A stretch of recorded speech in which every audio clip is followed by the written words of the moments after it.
이로서는 구원받을 수 없나니 천하 사람 중에 구원을 받을 만한 다른 이름을 우리에게 주신 일이 없음이라.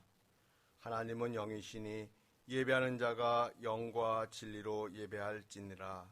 아멘.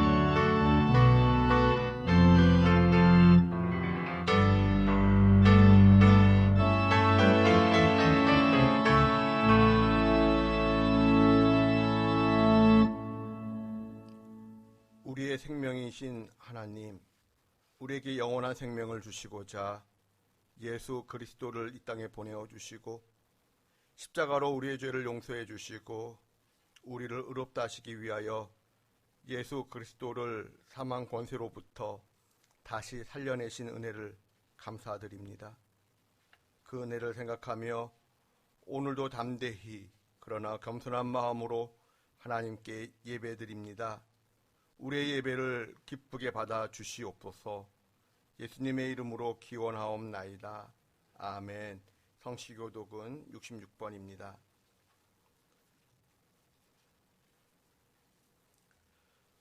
할렐루야. 그의 성소에서 하나님을 찬양하며 그의 권능의 궁창에서 그를 찬양할지어다. 그의 능하신 행동을 찬양하며 그의 지극히 위대하심을 따라 찬양할지어다. 나팔 소리로 찬양하며 비파와 수금으로 찬양할지어다. 소고치며 춤추어 찬양하며 현악과 퉁소로 찬양할지어다. 큰 소리 나는 제금으로 찬양하며 높은 소리 나는 제금으로 찬양할지어다. 호흡이 있는 자마다 여호와를 찬양할지어다. 할렐루야. 참회의 기도를 드립니다.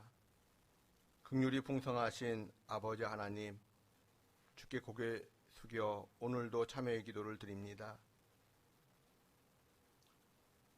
부활의 은혜를 찬송하지 못했습니다. 부활절의 은혜를 누리고 간직하기는커녕 너무 쉽게 잊어버린 죄를 용서하여 주시옵소서. 성경을 하나님의 말씀이라고 하면서도 성경의 가르침을 세상 사람들의 기준으로 판단하고 평가했습니다. 말씀의 가치관을 따라 저의 삶이 변화되기는커녕 세상 사람들처럼 말하고 행동하고 판단했습니다.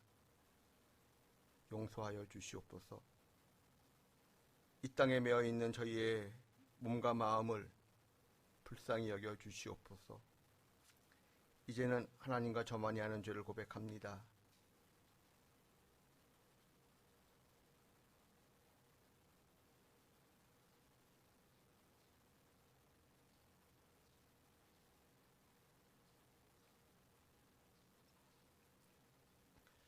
너희는 옷을 찢지 말고 마음을 찢고 너희 하나님 여호와께로 돌아올지어다. 그는 은혜로우시며 자비로우시며 노하기를 더디하시며 이내가 그 시사 뜻을 돌이켜 재앙을 내리지 아니하시나니 그러므로 주 예수 그리스도 안에 있는 자에게 결코 정죄함이 없느니라. 아멘. 이제는 우리의 신앙을 한 목소리로 고백하오니 나는 전능하신 아버지 하나님 천지의 창조주를 믿습니다. 나는 그의 유일하신 아들 우리 주 예수 그리스도를 믿습니다. 그는 성령으로 잉태되어 동정녀 마리에게서 나시고 본디오 빌라도에게 고난을 받아 십자가에 못 박혀 죽으시고 장사된 지 사흘 만에 죽은 자 가운데서 다시 살아나셨으며 하늘에 오르시어 전능하신 아버지 하나님 우편에 앉아 계시다가 거기로부터 살아있는 자와 죽은 자를 심판하러 오십니다. 나는 성령을 믿으며 거룩한 공교회와 성도의 교제와 죄를 용서받는 것과 몸의 부활과 영생을 믿습니다. 아멘. 자리에 앉으셔서 찬송가 159장 찬송하겠습니다.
만왕의 왕 되시며 만주의 주 되시는 사랑의 하나님, 고쳐쓰지 못할 만큼 허물어져 버린 저희들을 이곳에 부르시어 벌거벗은 노아를 셈과 야벳을 통하여 덮어주심같이 인생의 눈물 골짜기를 지나던 룻을 보아스의 옷자락을 통하여 덮어주심같이 저희를 예수님 보혈로 덮으시고 의롭다 칭하여 주시어 이 예배에 참여할 수 있는 은혜를 베풀어 주심에 감사를 드립니다.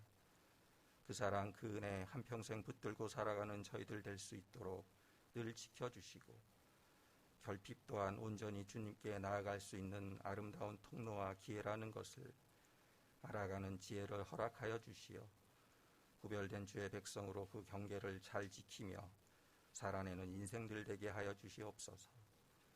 그리하여 저희들 삶의 한 걸음 한 걸음이 주님을 향한 예배가 되게 하여 주시고 주변과 이웃을 향해서는 나누어지는 빵과 부어지는 포도주가 되게 하여 주시옵소서. 드림교회 반석 되시는 지혜 하나님, 저희 드림교회가 주님 알기에 더욱더 힘쓰는 풍성한 교회이기를 원합니다. 예수님 보혈의 의미와 부활의 능력이 선포되는 교회, 저희들의 믿음이 무엇인지 늘 설명되는 교회 되게 하여 주시고 말씀 전하는 모든 자들에게 성령님의 지혜가 함께 하시어 오직 복음만을 선포하는 지체들 되게 하여 주시옵소서. 듣는 자들에게는 들을 수 있는 귀를 허락하시되 그 말씀이 정말로 그러한가를 날마다 상고했던 베레아 교인들처럼 듣는 자들 또한 날마다 성경을 상고하는 지혜 있는 자들 되게 하시어 전하는 자나 듣는 자 모두 회막의 조각목들처럼 겸손하지만 서로 잘 어우러져 여호와의 영광으로 가득 찬 성막을 이루어내는 드림교회 될 수 있도록 은혜를 베풀어 주시옵소서.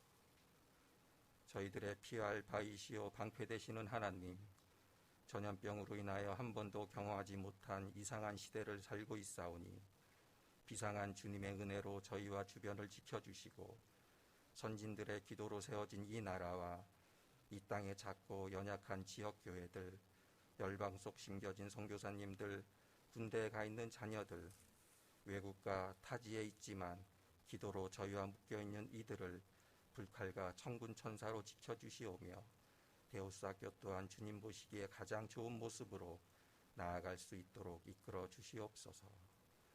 사랑의 하나님, 만삭되어 나지 못한 자와 같고 열매 맺지 못한 무화과 나무 같은 저희들이지만 지금까지 지켜주셨으니 저희들 인생에 남아있는 애굽 또한 완전히 끊어주시어 반복되는 죄와 불평과 넘어짐에서 노임받게 하여 주시고 육신의 약함과 질병의 메인 자, 관계의 어려움의 메인 자, 경제적 궁핍함의 메인 자, 어디에도 기댈 것 없고 말할 수 없는 매임으로 오직 주님께만 부르짖는 자들에게 긍휼을 베푸시어 다함이 없으신 주님의 사랑과 능력에만 메인받는 자 되게 하여 주시옵소서.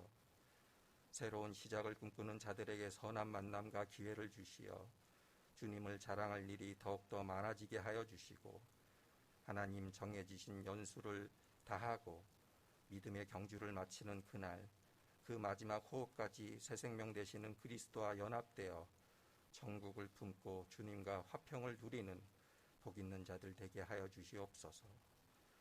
풍력당 지하교회 목숨 걸고 드리는 예배를 그 어떤 예배보다 귀히 받아주시고 저희들 또한 이 땅에서 너무 기름져 천국 소망을 잃어버리거나 너무 말라져 주님 이름에 누를 끼치는 일 없도록 하루하루의 만나로 먹이시고 이끌어 주시기를 소원하오며 죄와 사망의 종노릇하던 저희로 인하여 고난받는 어린 양으로 오셨으나 모든 것을 속량하시고 부활하시어 유다의 사자로 만왕의 왕이요 만주의 주로 다시 오실 그 이름 예수님 이름으로 기도드립니다. 아멘.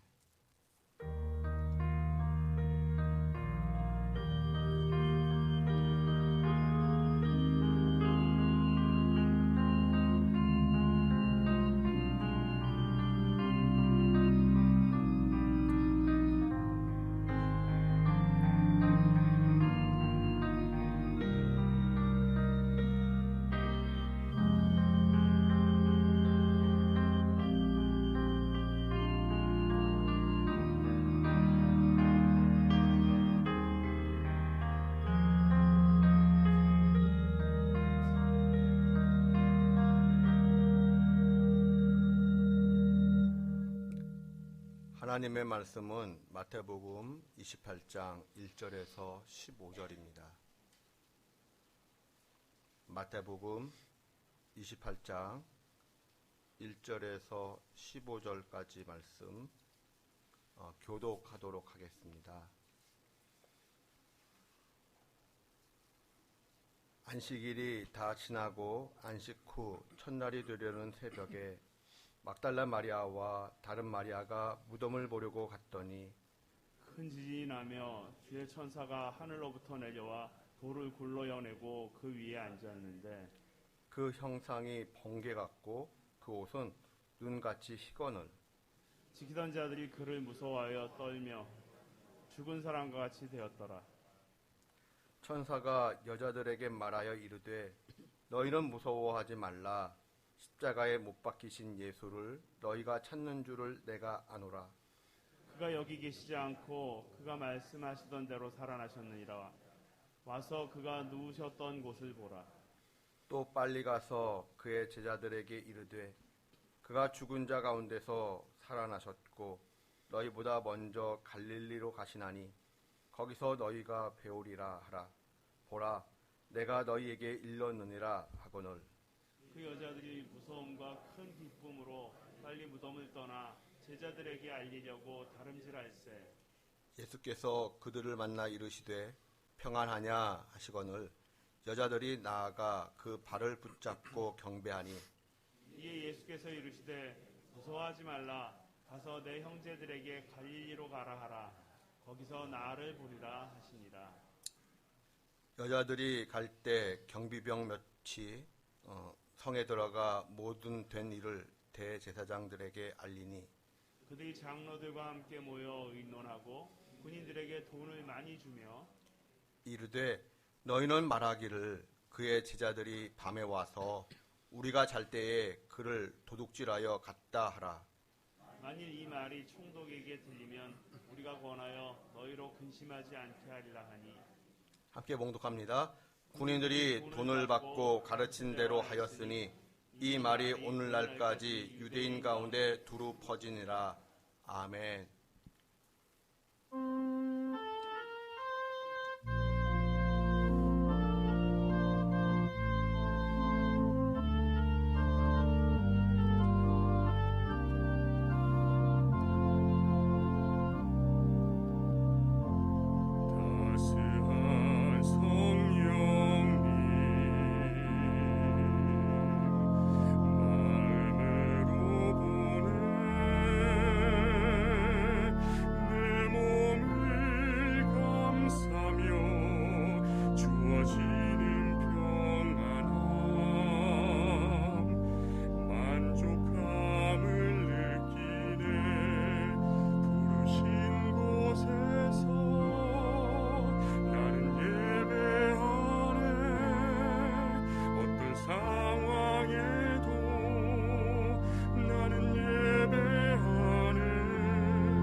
주어지는 평안함 그 사랑을 느끼네. 부르신 곳에서 나는 예배하네. 어떤 상황에도 나는 예배하네. 부르신 곳에서 나는 예배하네. 어떤 상황에도 나는 예배하네.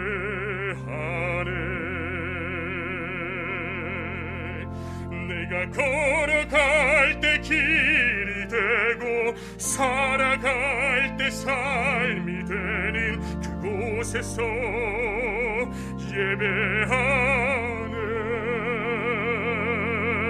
내가 걸어갈 때 길이 되고 살아갈 때 삶이 되는 그곳에서 예배하네.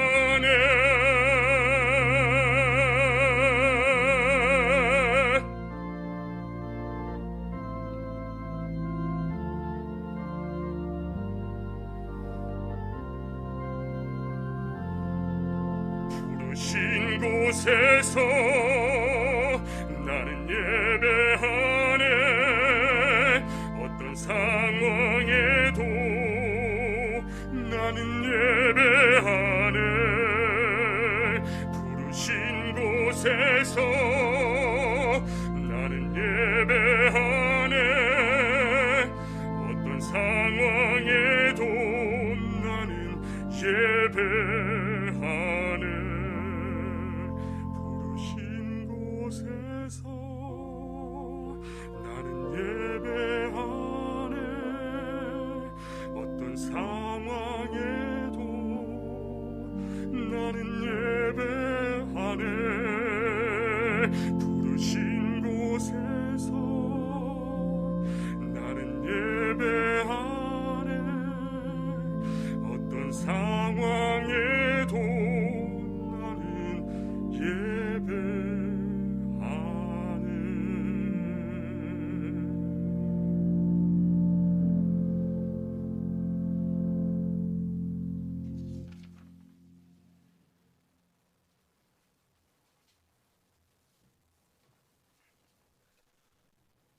성서시대의 유대인들은 자연동굴을 파거나 인공동굴을 파서 그 속에 장례를 치렀습니다. 시신을 모셨습니다.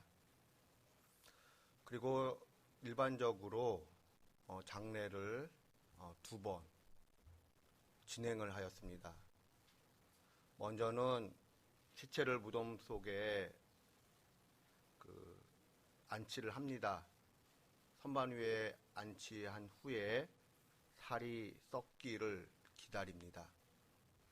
1년 정도의 시간이 지나 살이 썩어 뼈만 남으면 그 뼈들을 다 이렇게 모아서 예수님 당시에는 오슈아리라고 하는 납골함에 넣어서 최종 안치를 하였습니다. 시신의 살이 썩는 기간 동안 들짐승이나 도굴꾼들이 그 시신을 훼손하는 것을 막기 위하여 무덤 입구에 커다란 돌로 막아놓고 있었습니다. 마태복음 27장 60절 61절을 보시면 바위 속 판 새 무덤에 예수님을 안치하고 큰 돌을 굴려 무덤 입구를 막았다고 기록하고 있습니다. 그런데 그 장면을 막달라 마리아와 다른 마리아가 지켜보고 있었습니다. 유대인들은 해가 지면서부터 하루가 시작이 됩니다. 마태복음 28장 1절을 다시 보시기 바랍니다. 금요일 해질 무렵부터 시작된 안식일이 토요일 해질 무렵이 되어 끝났습니다. 이제 안식 후 첫날이 되려는 새벽, 즉 주일 새벽, 막달라 마리아와 다른 마리아는 예수님께 향품을 발라드리기 위하여 예수님께서 안치된 무덤을 찾아갔습니다. 그런데 그때 무슨 일이 일어났습니까? 갑자기 큰 지진이 일어나서 땅이 흔들리고 갈라졌습니다. 아직 어두움이 있는 상황이었기 때문에 여인들은 커다란 두려움과 공포를 느꼈을 것입니다. 땅이 흔들리니까 중심을 잡기 위하여 본능적으로 무엇인가를 잡고자 했을 것이고 생존을 위하여 정신이 없는 상태였을 것입니다. 그러던 중 지진이 멈추었고 이제 정신을 차려 예수님의 무덤을 바라보았을 때 여인들은 무엇을 목격하였습니까? 무덤 문은 열려 있었고 눈부시게 빛나는 천사가 돌 위에 앉아 있었습니다. 여인들은 전혀 예상하지 못했던 상황으로 인하여 두려워하고 어쩔 줄을 몰라 했습니다. 그러자 천사가 여인들에게 말을 합니다. 5절, 6절 말씀을 다 함께 봉독합니다.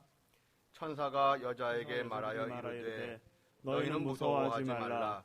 십자가에 못 박히신 예수를 너희가 찾는 줄을 내가 아노라. 그가 여기 계시지 않고 그가 말씀하시던 대로 살아나셨느니라. 와서 그가 누우셨던 곳을 보라. 아멘. 예수님께서 부활하셨습니다.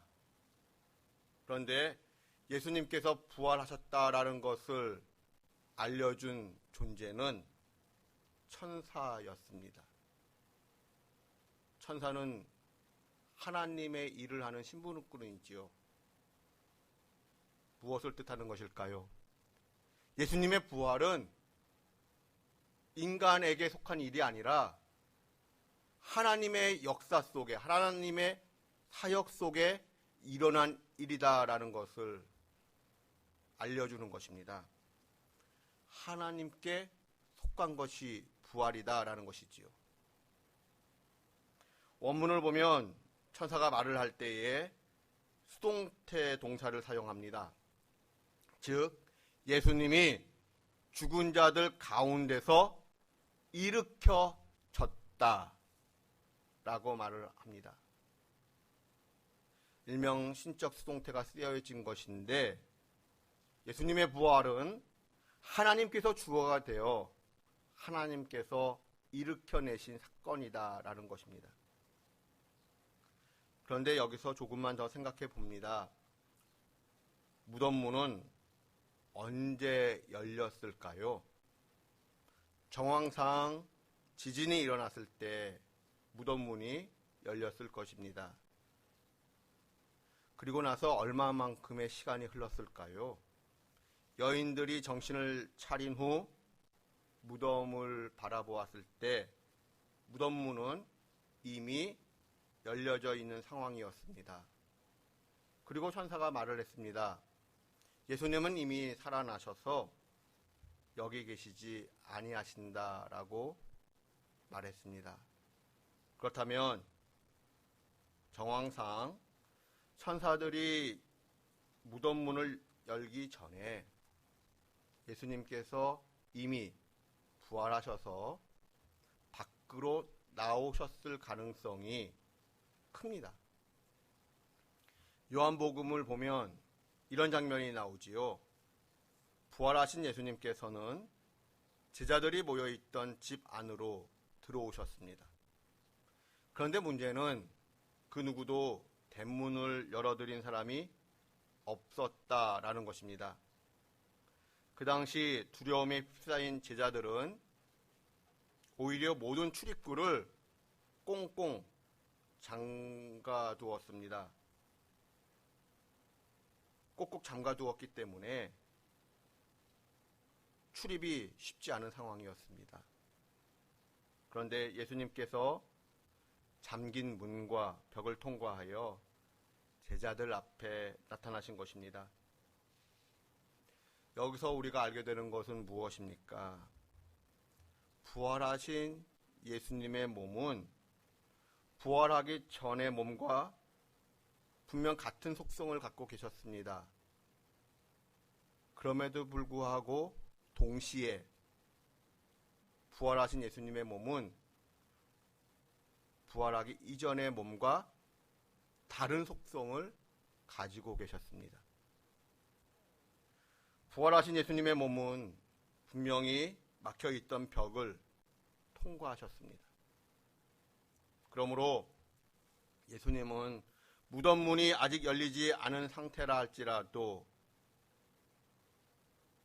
무덤 문에 막혀 있음과 상관없이 무덤 밖으로 나오실 수가 있으십니다.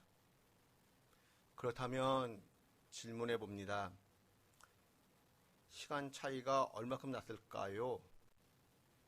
크게 차이가 나지 않았을 터인데 예수님은 이미 부활하셔서 무덤 밖으로 나가셨는데 천사들은 왜 굳이 무덤 문을 열었던 것일까요?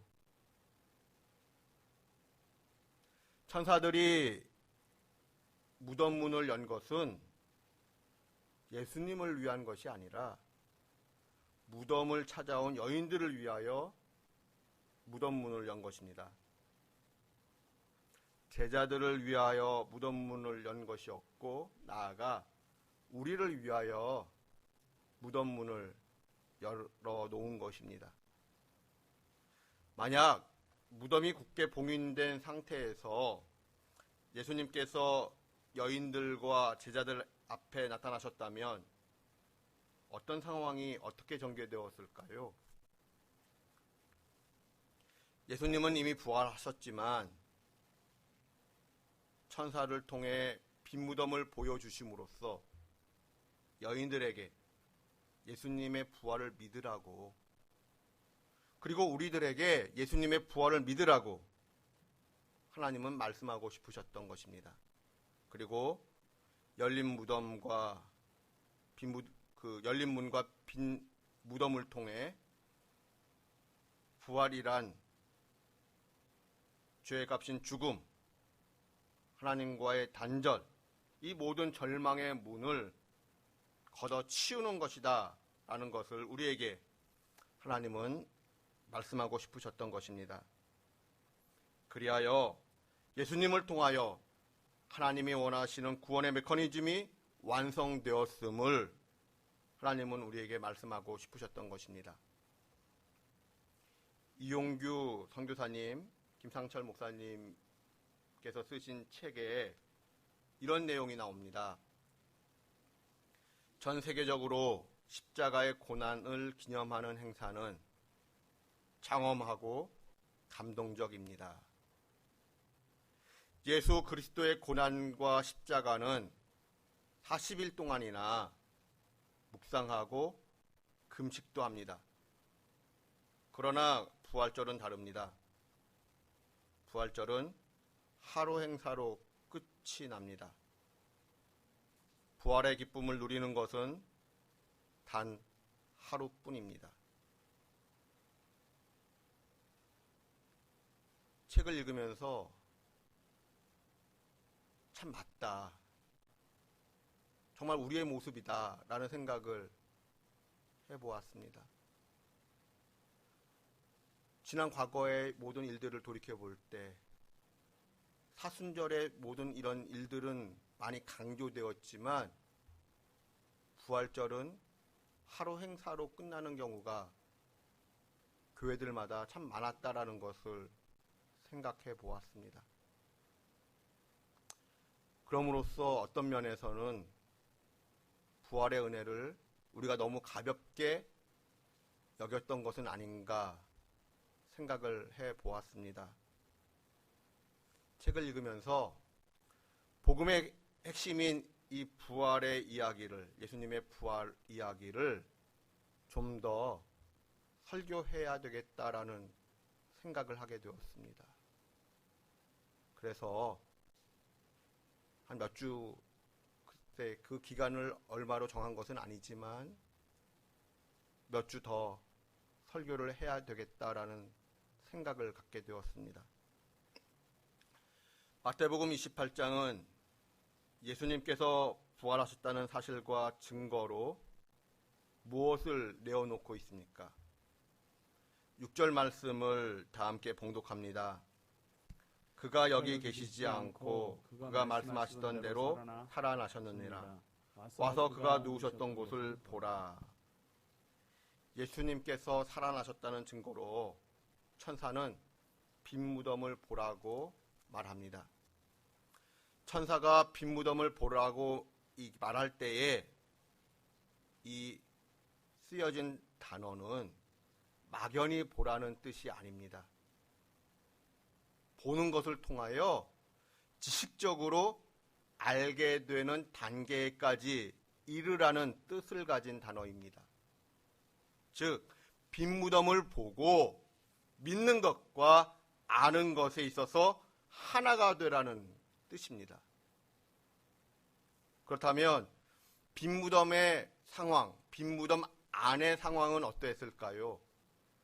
요한복음의 내용을 참고하면 예수님의 시신을 감싸던 세마포가 놓여 있었습니다. 그런데 전후 맥락상 그리고 헬라어 단어가 뜻하는 바가 무엇인가 하면 시체를 감싸는 2m 40cm 길이의 세마포가 뒤집박죽 풀어 헤쳐져 있는 것이 아니라 잘 정돈되어 놓여 있었다는 것입니다. 마치 빈 누에꽃이처럼, 마치 매미가 허물을 벗듯 사람 모양 그대로 세마포가 놓여 있고 몸만 쏙 빠져나온 듯한 모양새였다는 것이지요. 그리고 머리를 감쌌던 수건, 장례시 사용되었던 수의로서의 수건은 세마포와 함께 놓이지 않고 약간 떨어진 곳에 있었는데 요한복음의 표현을 이야기하는 것입니다. 머리를 쌌던 모양 그대로 동그랗게 말려 있었습니다. 헬라어는 동그랗게 말려 있었다고 표현하고 있습니다. 즉, 수건으로 머리와 턱을 동여맸던 상태 그대로였다는 것입니다. 이것은 무엇을 의미하는가 하면 누군가가 예수님의 시신을 훔쳐갔다고 말하기 어렵다라는 것입니다. 만약 누군가가 예수님의 시신을 훔쳐가고자 했다면 매우 급히 서둘렀을 것입니다. 그렇다면 세마포를 둘러싼 시신 그대로를 가지고 나오는 것이 더 합당합니다. 시간이 촉박한데 세마포를 굳이 벗겨내고 시신만 가져나올 이유가 있을까요? 더욱이 세마포의 모양이 풀어 헤쳐진 모양이 아니라는 것을 우리는 생각해야 합니다. 심지어 머리를 감싸고 있던 수건마저도 동그란 모양으로 잘 정돈되어 있었습니다. 시신을 급히 밖으로 빼어내야 한다고 했을 때 굳이 세마포를, 수건을 정돈할 도둑 그런 사람이 있을까요? 천사가 여인들에게 말을 합니다. 와서 빈 무덤의 상황을 보라. 그리고 본 것을 가서 전하라. 여인들은 두려움과 기쁨을 가지고 무덤을 떠났습니다. 얼마나 갔을까요? 여인들 앞에 부활하신 예수님께서 직접 나타나셨습니다. 그리고 예수님께서 말씀하셨습니다. 너희가 부활의 증인이 되어라. 여기서 우리가 주목할 것이 있습니다. 성경은 예수님께서 부활하셨다라고 하는 목격자 그리고 증인으로서 여인들을 드러내고 있다는 것입니다. 그 당시 문화 속에서 여인들은 법적 증인의 효력을 갖지 못하고 있었습니다. 인권이 무시되고 있었다라고 말할 수 있습니다. 그럼에도 불구하고 성경은 예수님께서 부활하셨다라고 하는 목격자요 증인으로서 여인들을 앞세우고 있습니다. 왜일까요? 그것이 사실이기 때문에 그러합니다. 그 당시 통념상으로 글을 써 내려갔다면 남자들을, 권세 있는 사람들을 증인으로 내세워야 합니다. 그런데 여자들을 내세웠다고 하는 것은 그것이 사실이었기 때문에 있는 그대로 기록했다는 것을 의미합니다. 예수님께서 부활하셨습니다.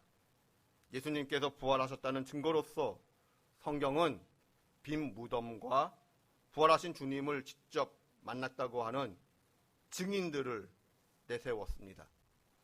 그러나 세상은 부활의 주님을 인정하고 싶어 하지 않았습니다. 그러므로 세상은 타락한 종교 지도자들을 앞세워 거짓말을 기획하고 거짓 증인을 만들어내었습니다.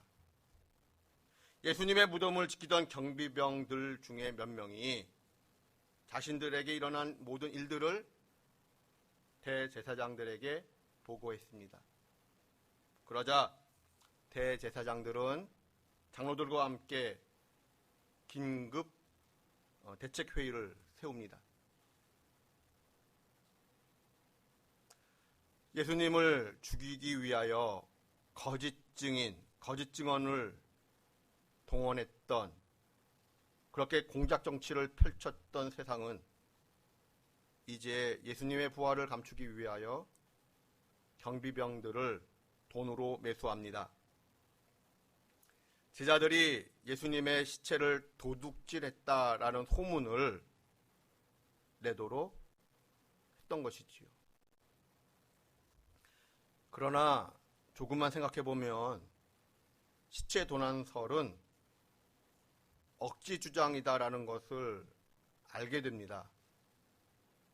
제자들은 지금 어떤 상황입니까? 유대인들을 두려워하여 문을 꼭꼭 잠그고 두문불출하던 상황이었습니다. 예수님을 버리고 도망을 쳤기 때문에 지도력마저 상실한 상태입니다. 사람들을 동원할 수도 없거니와 이들 자체가 매우 낙심하고 절망 속에 빠져 있습니다. 이런 제자들이 갑자기 담대해져서 로마 경비병들과 맞서 싸울 수가 있었겠습니까? 더욱이 그 당시 로마 경비병들은 한 단위가 16명이었다고 합니다. 16명이 한 단위가 되어 촘촘히 경계를 섰다고 합니다. 혹 한 명이 졸았다면 졸 수도 있었겠지요. 그런데 16명의 경비병 모두가 졸거나 다른 짓을 했다는 것은 그 당시 로마 군대의 엄격함을 생각할 때 상상하기 어렵습니다.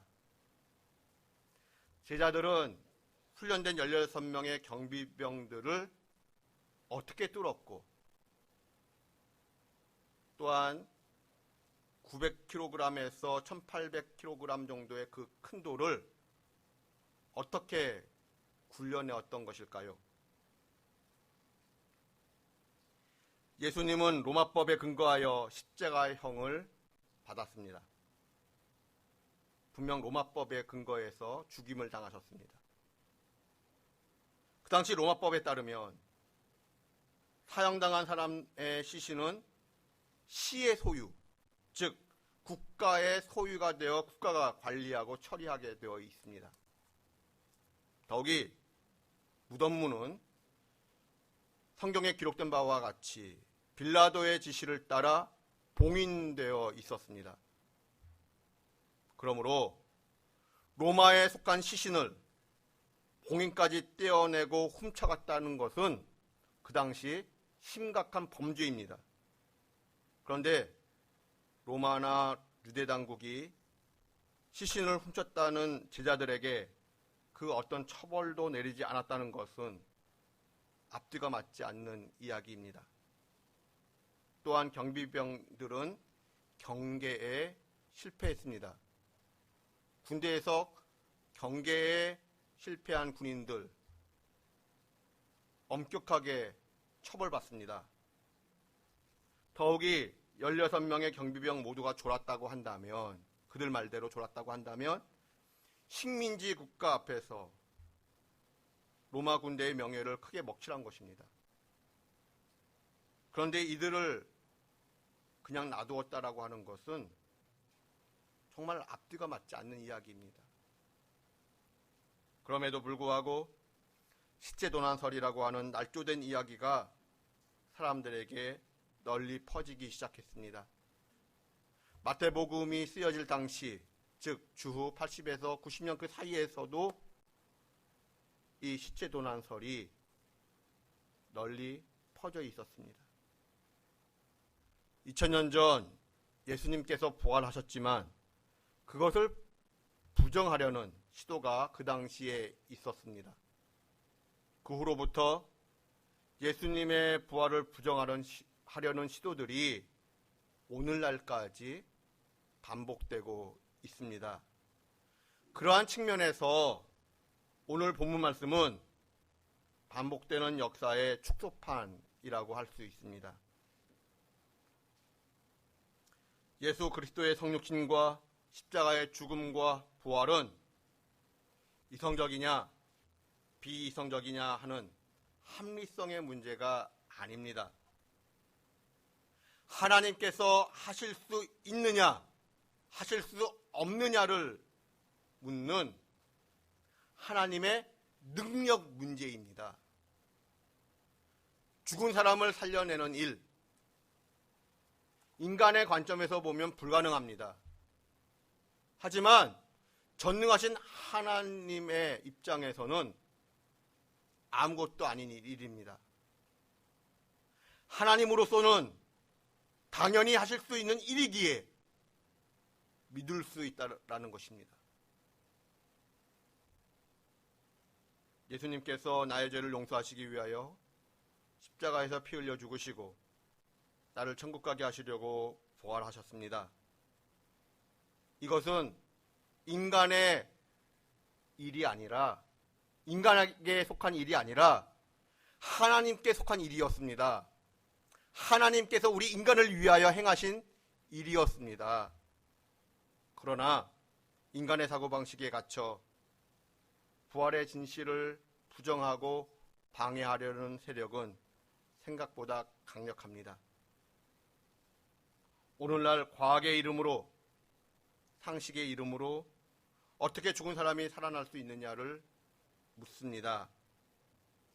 하나님께서 하셨다가 아니라 인간의 기준에서 할 수 없다라고 이야기합니다. 제가 좋아하는 철학자 가운데 강영한 교수님이 계십니다. 그분이 이런 이야기를 했습니다. 오늘 우리가 살고 있는 시대를 일컬어 포스트 모던 시대이니, 세속 시대이니, 4차 산업혁명 시대이니 하는 말을 합니다. 저는 포스트 트루스라가 우리 시대가 앓고 있는 질병의 증상을 가장 잘 드러내는 단어라고 생각합니다. 무엇이 참이고 무엇이 거짓인지 확인해 보려는 생각도 없이 내가 속한 집단, 내가 숭상하고 좋아하는 사람이 주장하는 것이면 무엇이나 참이고, 반대편의 주장은 무엇이나 거짓으로 보는 태도가 포스트 트루스 속에 담겨 있습니다. 그런데 이러한 상황이 서구로부터 찾아오게 된 것은 기독교 신앙의 쇠퇴로부터 시작되었습니다.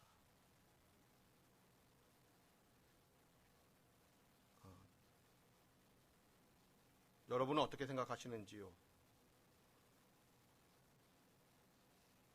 제가 볼 때 예수님을 잘 믿는다고 말을 하는 한 철학자가 한 이야기인데 전 많은 공감을 합니다.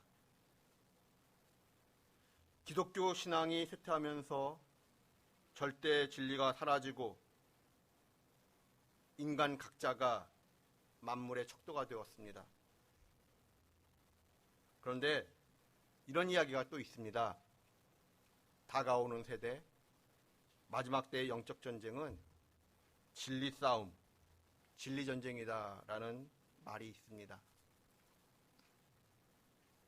교회는, 그리고 나는 성경을 하나님께서 우리에게 주신 진리의 말씀으로 얼마나 믿고 따르고 지켜낼 수 있을까요? 여러분, 오늘날 우리 사회의 상황을 어떻게 평가하시는지요? 성경의 이야기는, 성경 말씀은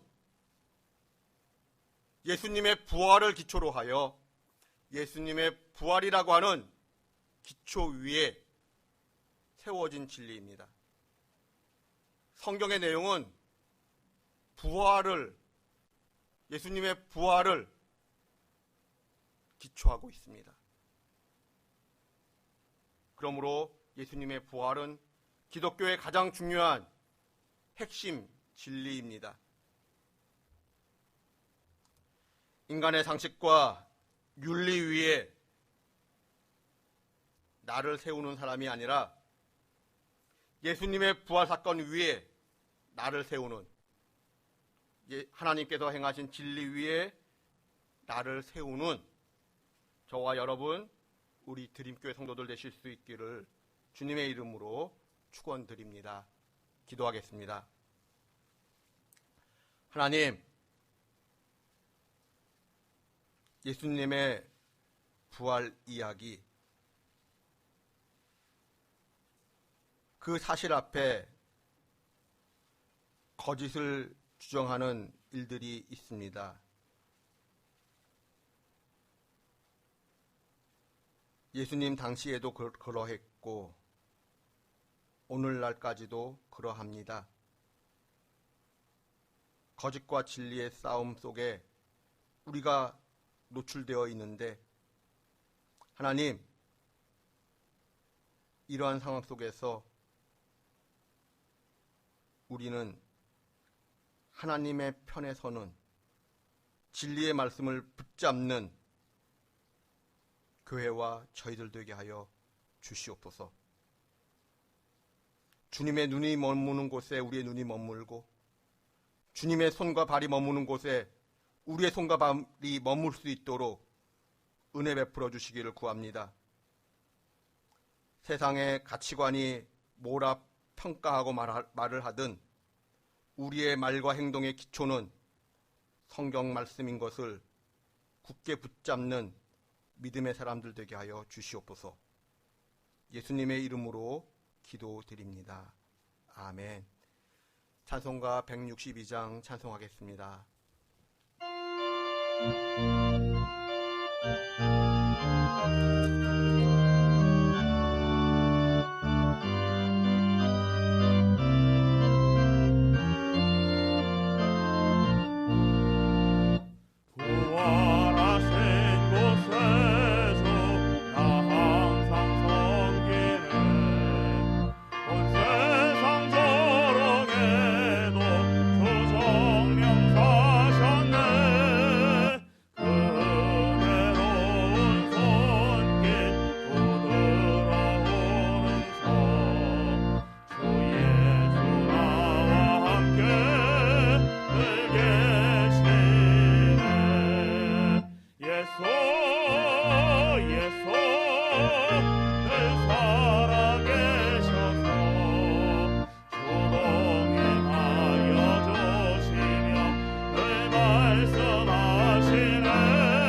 말씀하시네.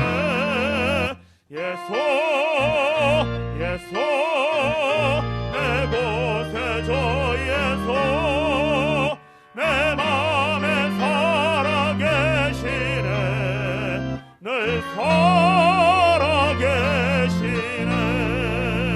주 믿는 성도들아 다 깊은 노래로 주 예수 우리와 함께 다 찬양 드리세. 이 세상 소망이여 참 친구 되시는 주 예수 영원토록 찬양하세. 예수 예수 늘 살아계셔서 주동행하여 주시며 늘 말씀하시네. 예수 예수 내 곳에 저 예수 내 맘에 살아계시네. 늘 살아계시네.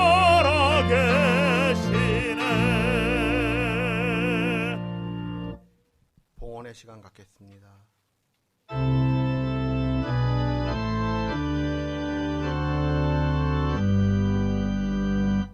모든 것이 주께로부터 왔으니 이 예물을 주께 드리나이다.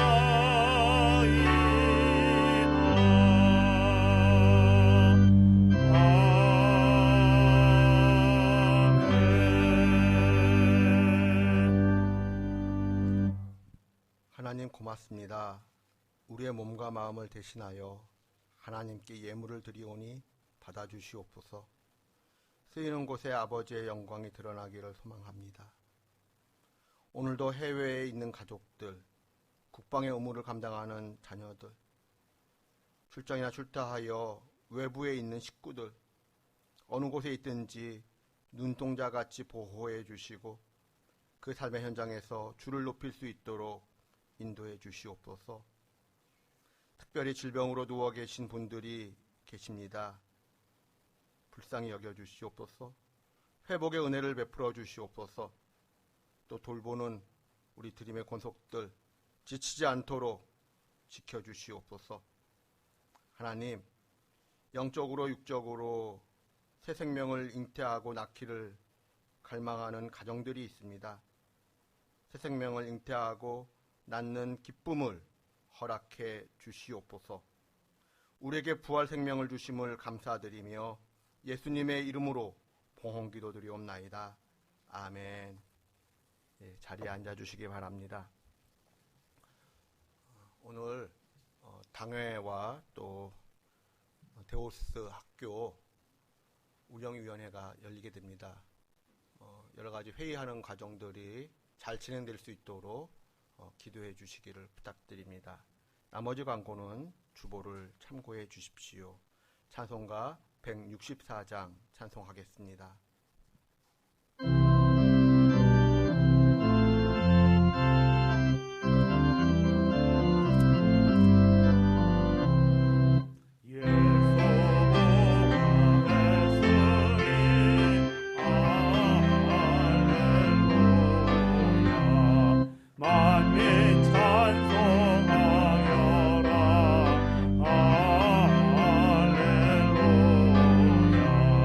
천사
그리스도의 은혜와 하나님의 크신 사랑과 성령 하나님의 교제가 예배당과 가정에서 드리는 주일 예배를 통하여 흔들리지 않는 믿음을 고백하며 예수님의 부활이 나를 의롭게 하시기 위한, 천국에 가게 하시기 위한 부활임을 믿고 고백하기를 소망하는 우리 드림의 권속들 한 분 한 분의 삶과 가정과 일터 위에 우리 조국 대한민국의 미래와 번영, 특별히 북녘의 지하교회 성도들 위에, 그리고 선교사님들과 그 사역들 위에 지금부터 영원까지 늘 함께 하시기를 간절히 축원하옵나이다.